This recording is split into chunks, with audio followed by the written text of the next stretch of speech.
atlutdfantv 2-2 draw, late goals conceded.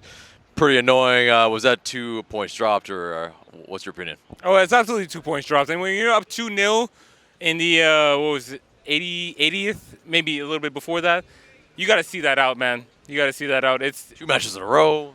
They say 2-0 is the most dangerous lead, but fuck, man. I mean, like, because we literally said it when it was 1-0. We were like, we need that second goal, we need that to feel better, and then we got it.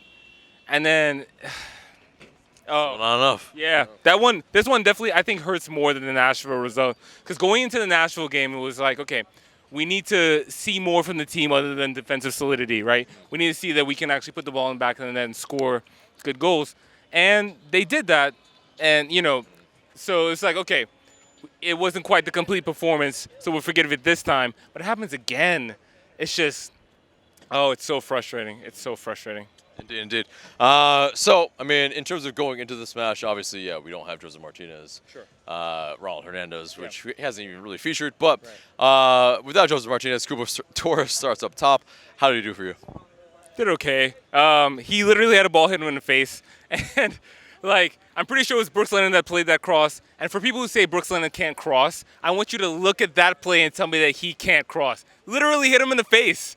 Like, how are you caught off guard when you're a striker near the 6-yard box and the ball is coming to you? But it's, he did okay, I guess. There were some moments where he held up the ball pretty okay. I don't know. I'd like to at least see a different look, I think. You know what I mean? Like, we called for Eric Lopez starting up top. He started on the wing again. I don't know. I'm just not convinced that that's his best position. I feel like at times he seems a little bit fish out of water. There's certain, like, instincts that you want to see from winger, especially in terms of, like, taking on players, maybe having a little more aggressive positioning. But, yeah, he seems like more of a player that wants to get in behind, who wants to actually score the ball instead of maybe create for others. And, when you have that, I think you feed him, right? But, you have kind of a little bit of like kind of interchanging between Barco and Moreno in this match. Did you see something that you would have preferred maybe, or was it good that what you saw? I'm not sure about lineup, but I will say like players need to release the ball a little bit sooner.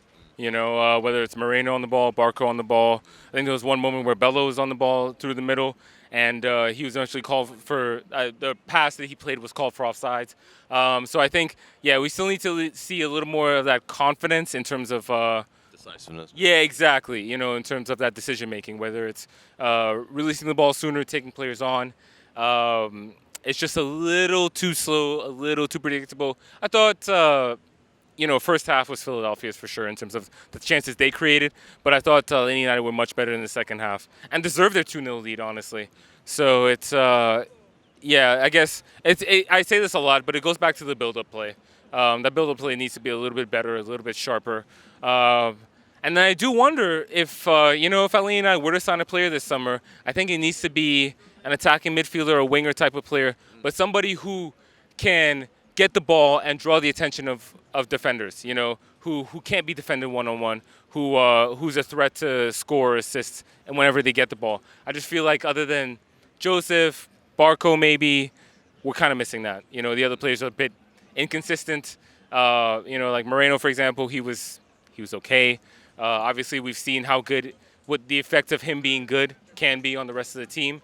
But, I don't know. It's just so frustrating. I will say, too, the back line I thought was, as a group, probably our best players. And I thought they did well through 80 minutes. They even created the goals. Miles Robinson with the sort of assist.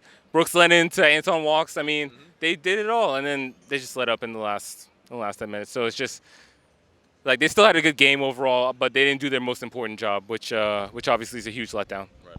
Why do you think this keeps happening in terms of late goals conceded and just not seeing out matches? I don't know, because I feel like they've been our best position group all season. I think the defense has been really good.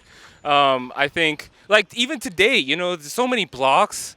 To be fair, that second goal, it's not really, I think, the defense's fault when they don't close down. That's arguably midfield or forwards not closing. Yeah, exactly. That too.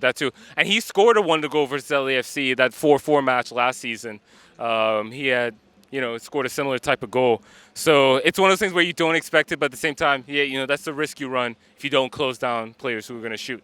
But yeah, I mean, for the most part, I have nothing but praise for the defense. But last couple of games, last couple of results, it is kind of on them.